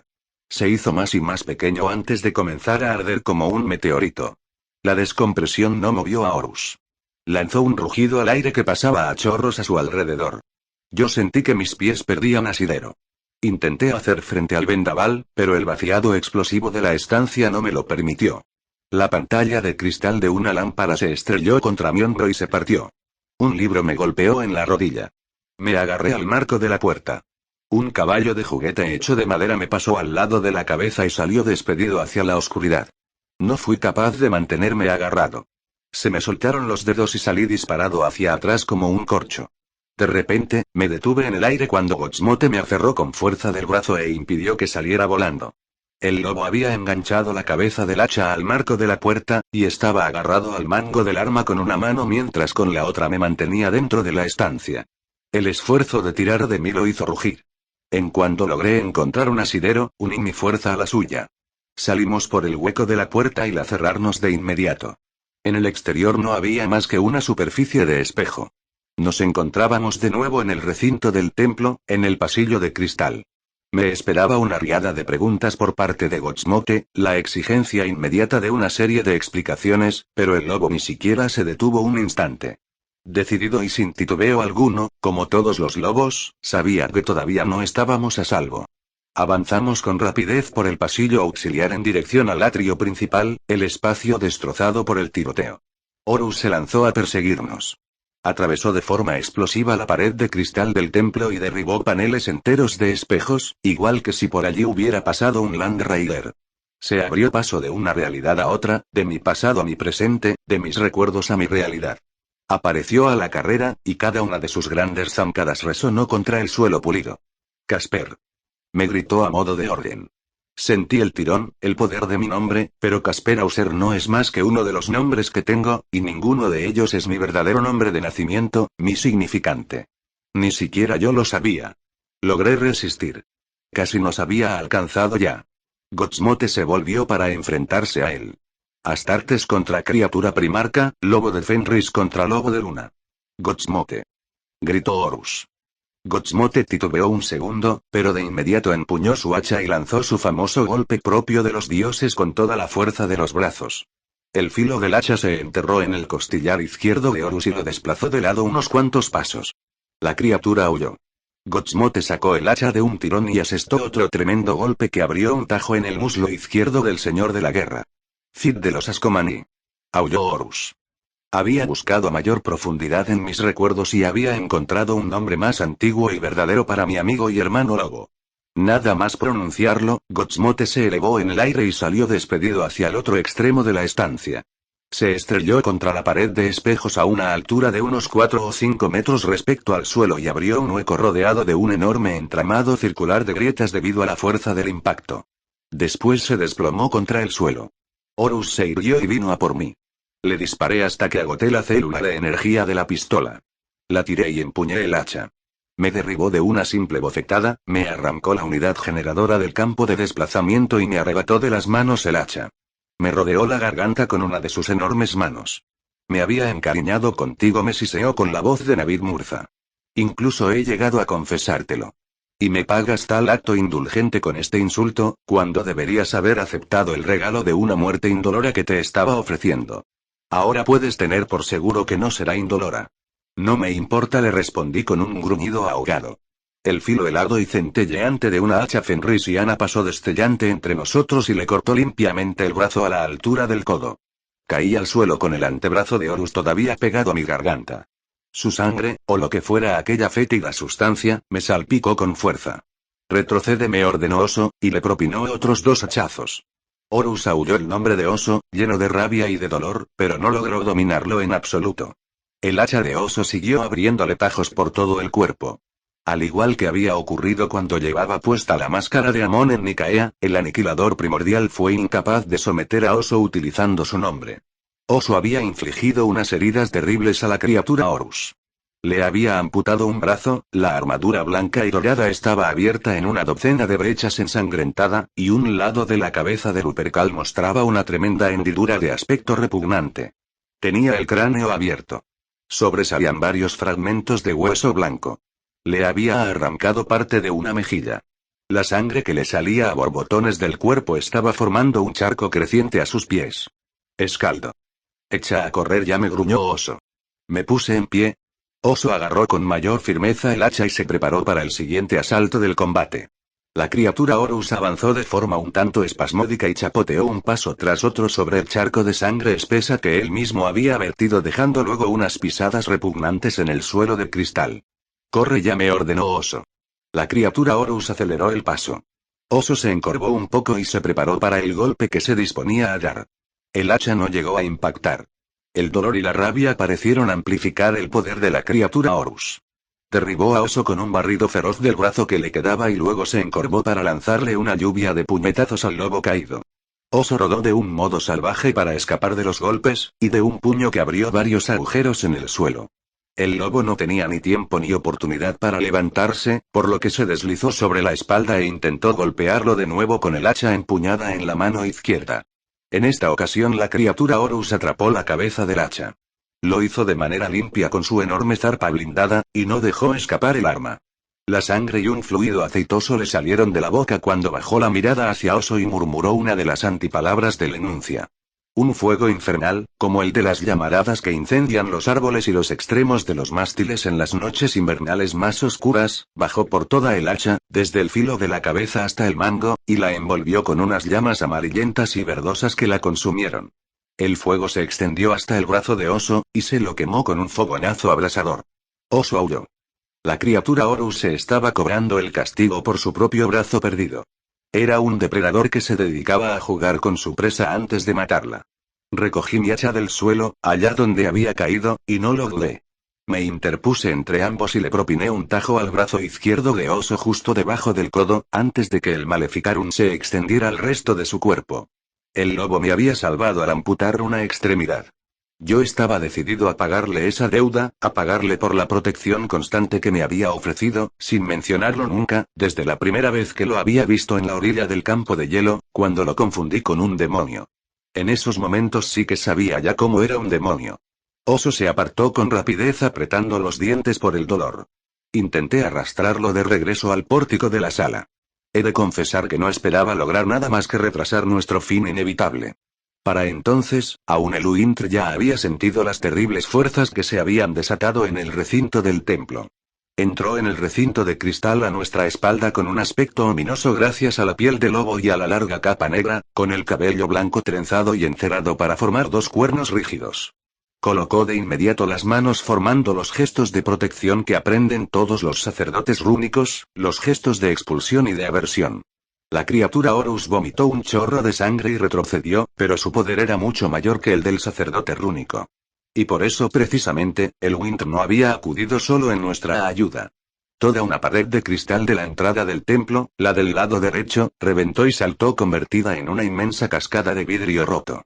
Un segundo después, lo mismo ocurrió con la pared izquierda. La luz y el humo procedente del campo de batalla del exterior penetraron a través de las estructuras rotas del edificio. Varias partes de la cubierta del techo cayeron y se hicieron añicos contra el suelo. Una silueta enorme y pesada entró en la sala a través del hueco de la pared del lado derecho. Era un artefacto bípedo de unos 5 metros de alto, achaparrado pero enorme, con un grueso blindaje de adamantium, y que mostraba los colores de los Vlad Fenrica. Los montajes de armas de cada lado de su estructura giraron y fijaron sus blancos. Otro Dreadnought entró a través del hueco abierto en el lado izquierdo de la sala y activó del mismo modo sus armas. Los artefactos acortaron un poco las distancias y dejaron atrapada a la criatura Horus entre sus dos posiciones, lo que la obligó a retroceder hasta el fondo de la estancia. Cada paso que daban hacía que el suelo se estremeciera. Abrieron fuego al mismo tiempo, como si obedecieran la misma orden mental. La tempestad iracunda de los cañones de asalto y de los láser acoplados machacaron a la criatura Horus. Quedó desperdigada en trozos mientras agitaba el brazo que aún tenía, convertida en una neblina difusa de materia que cubrió lo poco que quedaba de la superficie reflectante de la estancia, y la manchó como si fuera moho. Algo se agitó con fuerza en el centro de la zona de disparo, algo que fue tomando forma a medida que la figura humanoide de Horus resultaba despedazada. Unos vientos y unas energías con la fuerza de una galerna aullaron, y el aire se llenó de enjambres de moscas. Algo se alzó con lentitud de la propia bola de fuego creada por las andanadas de disparos de los Dreadnoughts. Era difícil de mirar, difícil de entender. Desafiaba cualquier clase de interpretación visual, igual que un sueño que se niega a dejar que te des la vuelta para ver su rostro. Era algo alto y contrahecho, una sombra creada por sombras. Capté la sugerencia de una anatomía que era a la vez absolutamente humana y corrompida más allá de cualquier límite orgánico. Todo lo que lo componía se había colocado de un modo equivocado, por lo que mirarlo provocaba una dislocación de los sentidos y corrompía la mente. Era carne cartilaginosa y rancia, con ampollas e intestinos herniados, con lenguas ulceradas y dientes podridos. Eran ojos que no dejaban de parpadear, tan grandes como cuencos para beber, o saltones como los de los anfibios. También tenía cuernos, 2 enormes cuernos curvados hacia arriba. De repente, las sombras parecieron multiplicarse. Las nubes de moscas se hicieron más densas e intentaron colarse en los ojos, en las narices, en las bocas, en las heridas. Oh, aún el Uintr, dijo una voz. No aprendes de tus errores. Has traído a unos poderosos guerreros para enfrentarte a mí y expulsarme, pero conozco sus nombres, así que tengo poder sobre ellos. Os nombro a los dos. Patrek el Gran Colmilludo, Cormac Dobb. Reconozco mi error y me aseguraré de corregirlo, le contestó el Uintr. Me quedé sorprendido al ver que sonreía. De repente, una serie de figuras aparecieron a su espalda y entraron por los huecos que habían abierto los Dreadnoughts. Una docena de guerreras de las Hermanas del Silencio. 2 docenas. Todas llevaban las espadas desenvainadas. La que estaba armando, Genetia Crole, alzó la mano y señaló con gesto acusador la silueta sombría que se alzaba delante de nosotros. La criatura lanzó un aullido largo y estremecedor, un grito de angustia al ver que le arrebataban sus poderes. El Gem Paria que compartían todas las pertenecientes a la Hermandad del Silencio bloqueaba la energía de su hechicería y anulaba hasta el Maleficarum más poderoso.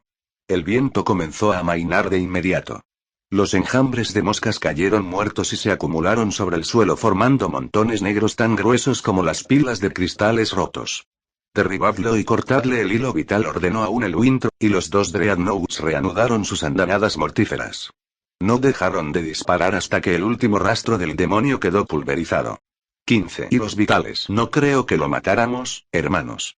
No creo que el aniquilador primordial pueda ser dañado del mismo modo que lo es una criatura mortal.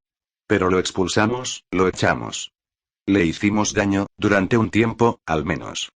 Cuando salimos, la batalla ya había acabado. El Rey Lobo se había enfrentado a Magnus en un titánico combate personal y le había roto la espalda. Luego, en el mismo momento que nosotros acabamos con el demonio en la sala del templo, la hechicería rugió hirviente por todo el planeta destrozado.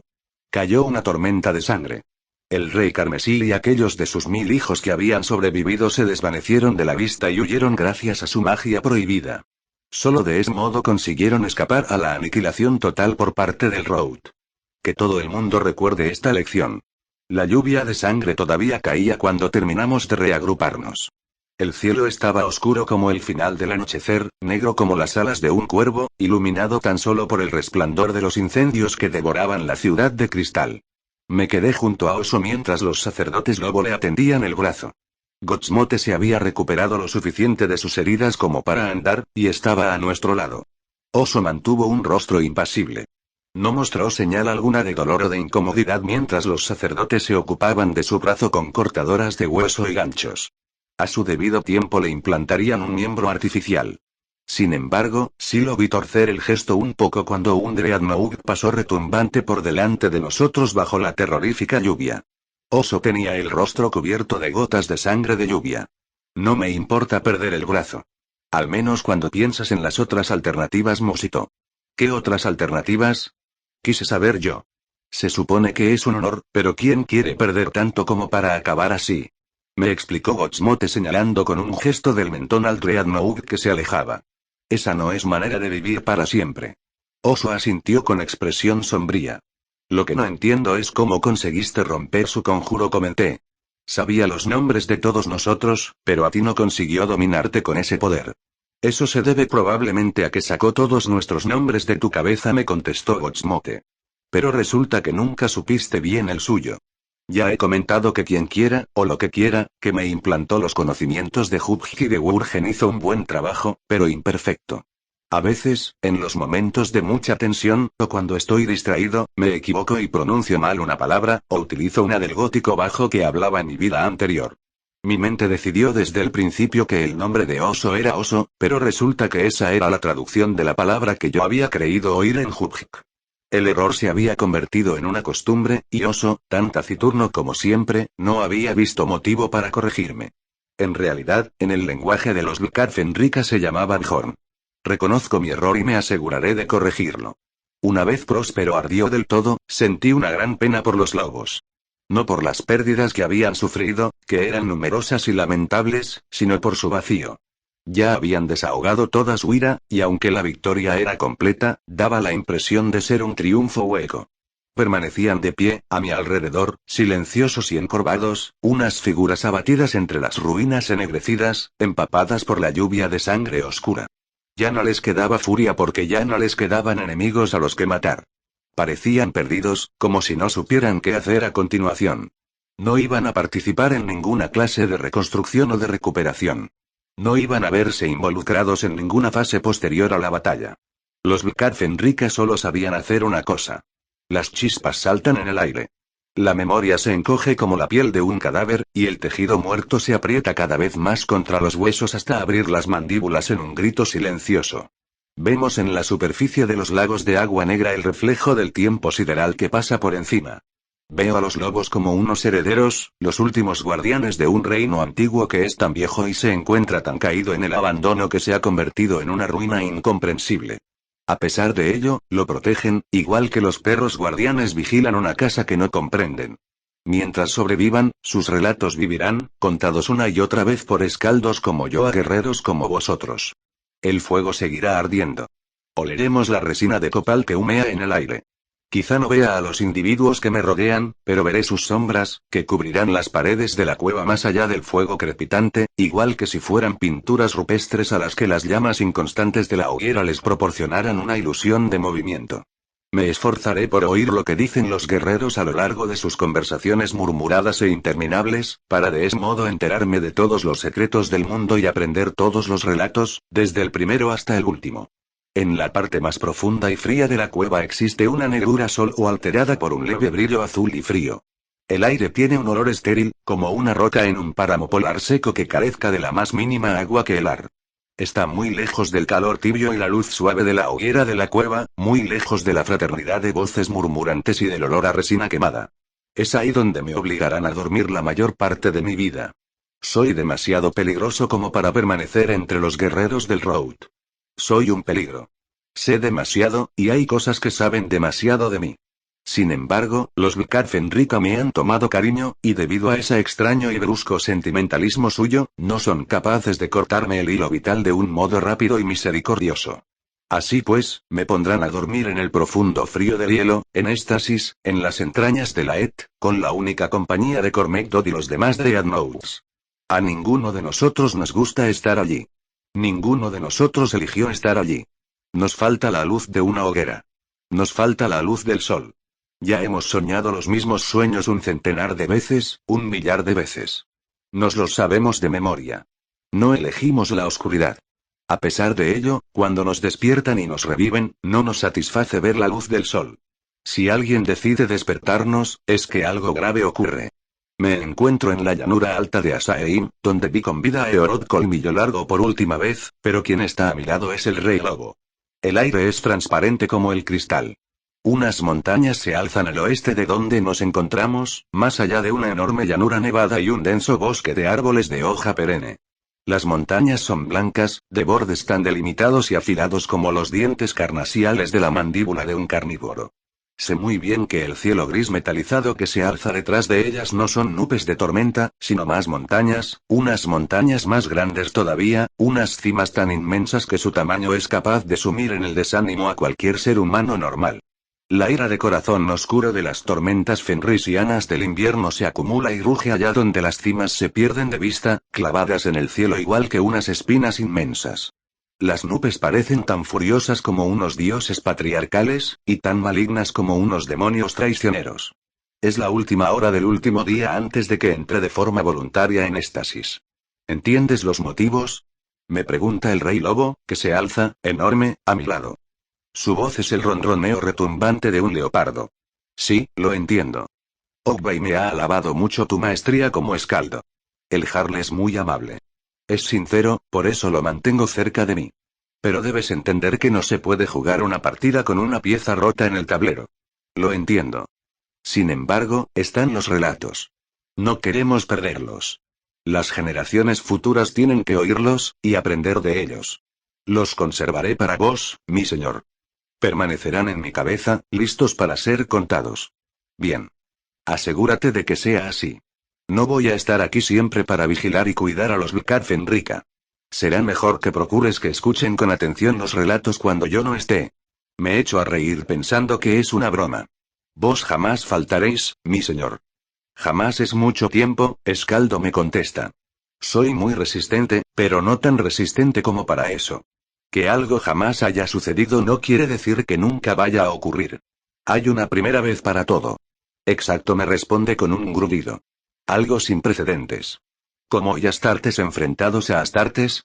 ¿Como el Road recibiendo la orden de castigar a otra legión? ¿Eso? Se echa a reír, pero es un sonido lleno de tristeza. Holda, no. Eso sí que tiene precedentes. Me quedo sin palabras ante aquella respuesta. Nunca sé con certeza cuándo bromea y cuándo no. Seguimos contemplando el lindero del bosque. Empiezan a caer los primeros copos de nieve. ¿Hay lobos en Fenris? Le pregunto. Ve a verlo tú mismo. Ve, me dice. Lo miró y me hace un gesto de asentimiento. Me dirijo hacia el lindero del bosque a través de la nieve. Comienzo a correr. Tiro de la piel del lobo, la que Berkau me dio, y la aprieto contra mí como si fuera una segunda piel. En la tremenda oscuridad que se extiende bajo los árboles veo unos ojos que me miran fijamente. Luminosos, dorados y con la pupila negra. Me están esperando, 10.000 pares de ojos que me miran desde las sombras del bosque. No tengo miedo. Ya no les tengo miedo a los lobos. A mi espalda, el rey lobo me observa hasta que desaparezco entre los árboles. Hasta el próximo invierno, murmura.